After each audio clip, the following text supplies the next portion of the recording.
Praise the Lord. കർത്താവിന്റെ അതിപരിശുദ്ധ നാമം വാഴ്ത്തപ്പെടുമാറാകട്ടെ. ഈ പ്രഭാതത്തിൽ എല്ലാവർക്കും ക്രിസ്തുയേശുവിൽ സ്നേഹവന്ദനം. നമ്മൾ ചിന്തയ്ക്ക് ആധാരമായ ദൈവവചനം സങ്കീർത്തന പുസ്തകം 56 അധ്യായത്തിന്റെ 22 വചനം. നിന്റെ ഭാരം യഹോവയുടെ മേൽ വെച്ചുകൊള്ളുക, അവൻ നിന്നെ പുലർത്തും. നീതിമാൻ കുലുങ്ങിപ്പോകുവാൻ അവൻ ഒരു നാൾ സമ്മതിക്കുകയില്ല. ഇവിടെ കർത്താവ് നമ്മോട് പറയുന്ന ദൈവവചനം, നിന്റെ ഭാരം എന്ത് ചെയ്യണം? നമ്മൾ വഹിക്കണം. ഈ ഭാരം നമ്മൾ വഹിക്കണം.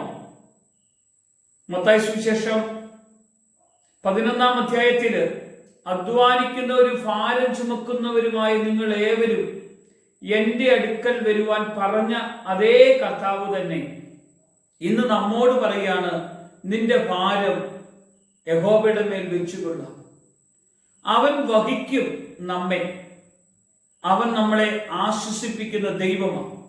സങ്കീർത്തന പുസ്തകം 37 അധ്യായത്തിന്റെ 5 വചനത്തിൽ നിന്റെ വഴി യഹോവയെ ഭാരമേൽപ്പിക്കുക, അവനിൽ തന്നെ ആശ്രയിക്കുക, അവൻ അത് നിർവഹിക്കും. ഇവിടെ 2 കാര്യം നോക്കിക്കേ. ഒന്ന്, നിന്റെ വഴി. 2, യഹോവയിൽ ആശ്രയിക്കുക. നീ യഹോവയിൽ ആശ്രയിച്ച് അവന്റെ വഴിയിലാണ് ജീവിക്കുന്നതെങ്കിൽ നിന്റെ ഭാരങ്ങൾ ദൈവം വഹിച്ചുകൊള്ളും. പത്രോസിന്റെ ലേഖനത്തിൽ 5 അധ്യായത്തിന്റെ 7 വചനത്തിൽ ഇങ്ങനെ പറയുന്നു, അവൻ നിങ്ങൾക്കായി കരുതുന്നവനാകിയാൽ നിങ്ങളുടെ സകല ചിന്താകുലവും അവന്റെ മേൽ ഇട്ടുകൊള്ളുക. ചിന്തയുടെ ഒരു ഭാരം നമ്മുടെ മേലുണ്ട്. നമ്മുടെ മനസ്സൊക്കെ പലപ്പോഴും ഭാരപ്പെട്ടിരിക്കുകയാണ്. അതുകൊണ്ട് പ്രിയമുള്ളവരെ, ഇന്ന് നമ്മുടെ ഭാരങ്ങളെല്ലാം ദൈവസന്നിധിയിൽ ഇറക്കി കൊടുക്കാം. മക്കളെ കുറിച്ചുള്ള ഭാരം, സാമ്പത്തികമായ വിഷമതകളെ കുറിച്ചുള്ള ഭാരം, കുടുംബത്തിൽ മാതാപിതാക്കളെ കുറിച്ചുള്ള ഭാരം, ഇതെല്ലാം കർത്താവിന്റെ കരങ്ങളിലേക്ക് ഒന്ന് വെച്ചു കൊടുത്താലോ? അവൻ നിന്നെ പുലർത്തും. ഭാരങ്ങൾ യഹോവയുടെ മേൽ വെച്ചുകൊണ്ടാൽ അവൻ നിന്നെ പുലർത്തും. നീതിമാൻ കുലുങ്ങിപ്പോകുവാൻ അവൻ ഒരു നാൾ സമ്മതിക്കുകയില്ല. കർത്താവ് പറയാണ്, നീതിമാൻ എന്ത് ചെയ്യല? ഒരു നാളും കുലുങ്ങിപ്പോകുകയില്ല. മത്തായി സുവിശേഷം 6 അധ്യായത്തിന്റെ 25 മുതൽ വചനത്തിൽ, അതുകൊണ്ട് ഞാൻ നിങ്ങളോട് പറയുന്നു, എന്തു തിന്നും എന്തു കുടിക്കും എന്ന് നിങ്ങളുടെ ജീവനെ കുറിച്ച് നിങ്ങൾ ചിന്തിക്കരുത്. എന്തുടുക്കും എന്ന് ശരീരത്തെ കുറിച്ച് നിങ്ങൾ ചിന്തിക്കരുത്.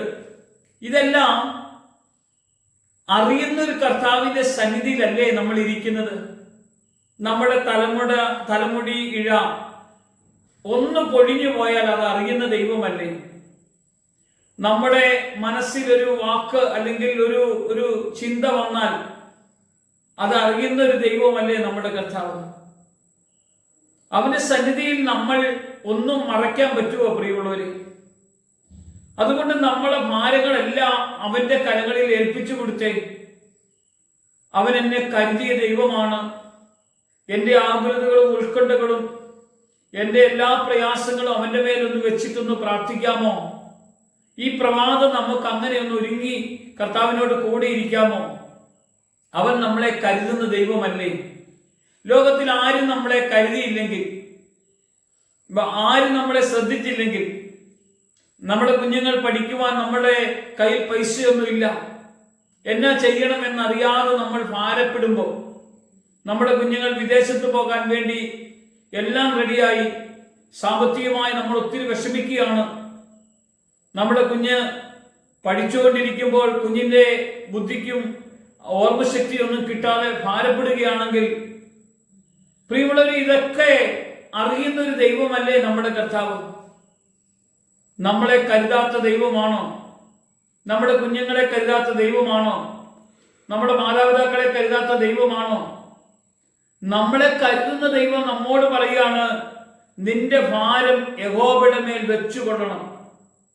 ഏത് വിധേനയുള്ളതും യഹോവയുടെ കരങ്ങളിലേക്ക് ഒന്ന് വെച്ച് പ്രാർത്ഥിക്കാമോ? വയലിലെ ലില്ലികളെ നോക്കുക, അവ വിതയ്ക്കുന്നില്ല, കൊയ്യുന്നില്ല, നൂൽ നിൽക്കുന്നില്ല. അവ എത്ര മനോഹരമായി ആണ് ദൈവം അവയെ അലങ്കരിച്ച് അവയെ മുന്നോട്ട് കൊണ്ടുപോകുന്നതെങ്കിൽ അവയേക്കാൾ എത്രയോ ശ്രേഷ്ഠരായ മക്കളാണ് നമ്മൾ ഓരോരുത്തരും. നമ്മൾ ദൈവ മക്കളല്ലേ? നമ്മുടെ ഭാരങ്ങളെല്ലാം വഹിച്ച കർത്താവിന്റെ കരങ്ങളിൽ കൊടുത്ത് ഒരു നിമിഷം പ്രാർത്ഥിക്കാം. കർത്താവേ, സ്വർഗീയ പിതാവേ, ഞങ്ങളുടേതായ എല്ലാ ഭാരങ്ങളും നിന്റെ കരങ്ങളിൽ ഏൽപ്പിച്ച പ്രാർത്ഥിക്കുന്നത്. നീ ഞങ്ങളെ കരുതുന്ന ദൈവമാണ്. ഞങ്ങളുടേതെല്ലാ വിഷയങ്ങളിൽ മേലും നിന്റെ കരം വെച്ച് നീ ഞങ്ങളെ ഏറ്റെടുത്ത് ഞങ്ങളുടെ കുഞ്ഞുങ്ങളെ, ഞങ്ങളുടെ മാതാപിതാക്കളെ, ഞങ്ങളുടെ കുടുംബത്തെ, ഞങ്ങളുടെ ജോലി സാഹചര്യങ്ങൾ മുഴുവൻ അറിയാവുന്ന ഞങ്ങളുടെ കർത്താവിന്റെ കരങ്ങളിൽ ഞങ്ങളെ ഏൽപ്പിച്ച പ്രാർത്ഥിക്കുന്നത്.